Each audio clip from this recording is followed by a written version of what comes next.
I went from unemployed and getting almost no response from job applications to landing a six-figure remote contract and managing nearly 30 client accounts in 6 months. I did not go back to school. I did not become a programmer.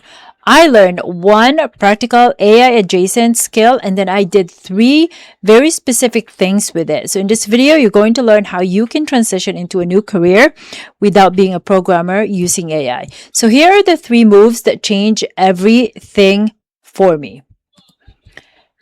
So this is a three-step framework that we are going to go over with today. So first, pick a skill that sits next to something you already know. And second, use AI as your teacher while you build real proof. And third, translate your existing experience into language of the opportunity that you want. The third step matters more than most people realize because you may not be as underqualified as you think. You may simply be describing your value in the wrong language. But before I explain the framework, you need to see where I was starting from. So before I worked in AI, automation, and growth marketing, I spent 11 years in automotive sales. During my career, I sold more than $85 million in products. I became the #1 salesperson, and I went from selling 142 vehicles in a year to over 450. I understood customers, objections, follow-up, and why perfectly good opportunities disappear when a business fails to communicate at the right time. But when I became unemployed and started applying for remote roles, none of that seemed to matter. And that silence caused me to make the wrong diagnosis. So this is me starting over and adding one layer to the skill I already have. I assumed I had to start over. I started looking at certifications. I wondered whether I needed another degree.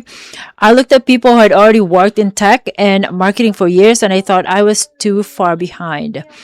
But the problem was much smaller than I imagined.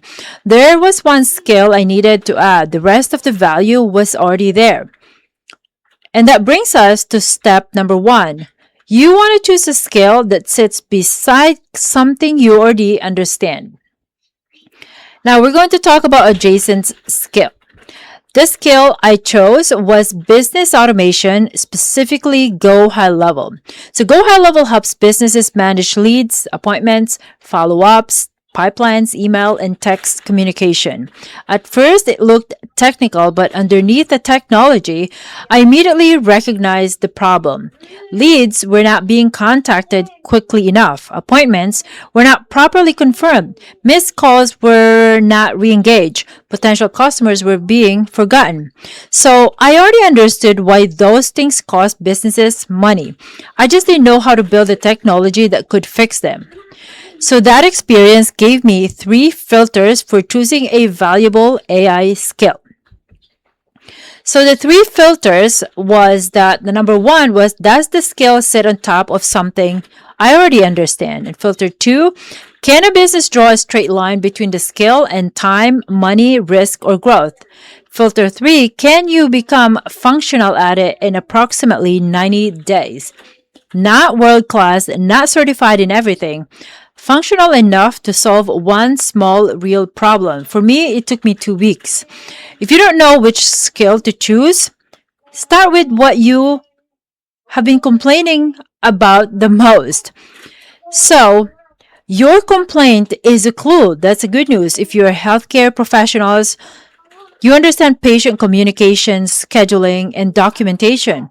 Teachers understand lesson planning, parent communication, and administrative reporting. Accountants know where information gets lost and which repetitive requests consume their week. People in operations know which handoffs, reports, and approvals constantly break in the process. You have probably been complaining about the inefficient process. That is your complaint and your skill in disguise. Once you identify it, your first goal is not mastery. Your first goal is functionality. This is your 90-day roadmap that you can follow step by step. During the first 30 days, understand a language and rebuild simple examples. During days 30, 1 through 60, practice. Create small workflows, break them, and learn how to troubleshoot them. During day 60 through 90, create proof. Solve one practical problem and document what you build. Functional can earn your first opportunity and get paid fast, and real work will teach you more than endless preparation. If this is helping you see your experience a little bit differently, then subscribe. This channel is about using AI to become more valuable in your career and grow real businesses. And I'm documenting what I'm actually working on in real time. Now, let's move on into step 2, because this is where AI completely changed how I learned. I use AI as a teacher. I did not initially use AI to avoid learning the work. I used AI to help me understand the work, even complex work.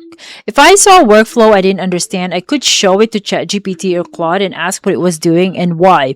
If I wanted to build something, I could describe the outcome in normal language and ask for a step-by-step process. If something broke, I could show AI the error, explain what I expected, and ask what I should investigate. AI was not always correct. I still had to test everything myself, but it collapsed the distance between confusion and action. And that led me to a much better career question. The better career question in this case was, I guess maybe everyone is asking, is AI going to take my job? Some jobs will change, some tasks will disappear, but there is another question that gives you more control. What could you become qualified to do in the next 90 days now that you have access to an infinitely patient teacher? What have you always assumed was too technical? What could you learn if you could ask 100 beginner questions without feeling embarrassed or frustrated? But learning alone was not enough. I still needed evidence that I could do the work. Now, if I was deciding between certification or proof, this is where many people get stuck. They collect prompts, watch videos, and complete courses because preparation feels safer than letting someone evaluate their work. But a certificate only tells someone you completed a curriculum. Proof shows the problem you identified, how you thought about it, what you built, and how you tested it. But one says, I learned about the work. The other says, I solved something useful. And you do not need to wait for a client before creating the proof. Now, this is the proof before permission. If nobody has hired you yet, choose one visible problem that business is dealing with and then build an honest sample. Map a better customer follow-up process. Audit a local business customer journey. Build a demonstration workflow. Then package the problem, your reasoning, the solution, and what you would measure. Label it honestly as sample work. The goal is not to pretend you have experience. The goal is to make your ability visible. That proof prepared me to step 3, the step that connected my previous career to my next opportunity.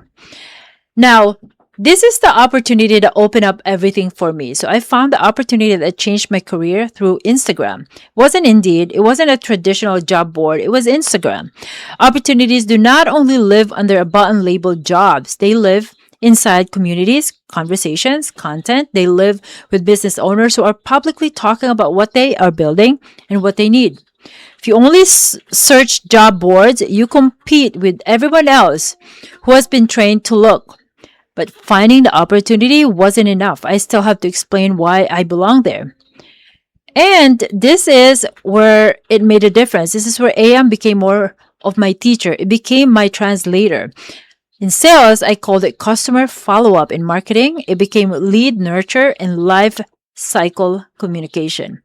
In sales, I analyzed why a customer didn't buy. In marketing, that became I analyzed why a customer didn't buy. In marketing, that became conversion friction. While in sales, I tracked opportunities, appointments, and outcomes. In growth marketing, those same instincts appeared inside pipelines, funnels, and conversion analysis. The work was not identical, but the underlying abilities were much more transferable than I realized.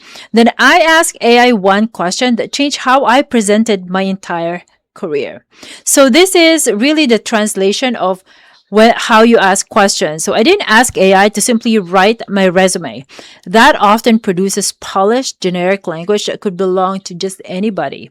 Instead, I asked, where am I already qualified for this role, but describing my experience in the wrong language? I did not ask AI to make me sound impressive. I asked it to identify the honest overlap between my experience and the employer's problem in this scenario.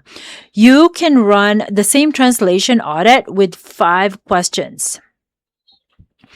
So, using these 5 questions, you can analyze what opportunities and how you can translate your experience into the next opportunity. First, what problems is the employer actually hiring someone to solve? And second, which parts of my experience demonstrate that I have solved similar problems? And third, where am I using language that is too specific to my previous industry? And fourth, what evidence or measurable outcomes support the connection? And fifth, what qualifications do I genuinely lack and I need to build? But the final question keeps the exercise honest. You want AI to separate what you already have, what needs translation, and what you genuinely need to learn. That process created the bridge between 3 stages of my career. So this is where I bridge my experience to my next level of my career. So I started with 11 years of sales, customer psychology, communication, follow-up, performance, and a lot of resilience. Then I added GoHighLevel and business automation. That led to an opportunity building automations for businesses. Then I moved into a growth marketing role. Today, I help lead strategy and growth across a portfolio of almost 30 client accounts in multiple industries. Same foundation, just one additional skill, new vocabulary, larger responsibilities. So let's bring the complete framework together one final time. So the full framework is that step 1, choose one boring practical skill sitting beside something you already know.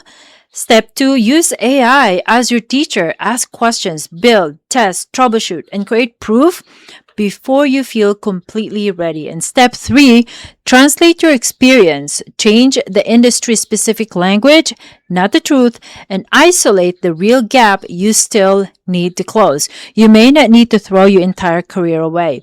You may need one additional skill that you need to learn, one piece of proof, and a better way to explain the value you have already created. Because you may not be underqualified, you may simply be untranslated. So, in this next career in your life, if you are applying for roles and hearing nothing back, please do not interpret that silence as proof that you have nothing valuable to offer. Sometimes your experience isn't being recognized because it is not being communicated in the language of the opportunity. AI can help you identify that gap. It can help you learn, practice, and translate. But you still have to act. You still have to build. You still have to test your work in the real world. You still have to bring the judgment, resilience, and lived experience that AI does not have. So if you're trying to make a career move, DM me, tell me what you're doing now, what you're trying to move into, and what you believe is standing in your way. Subscribe if you want to follow how I use AI to become more valuable at work, grow businesses, and create more financial options. I'll see you in the next video.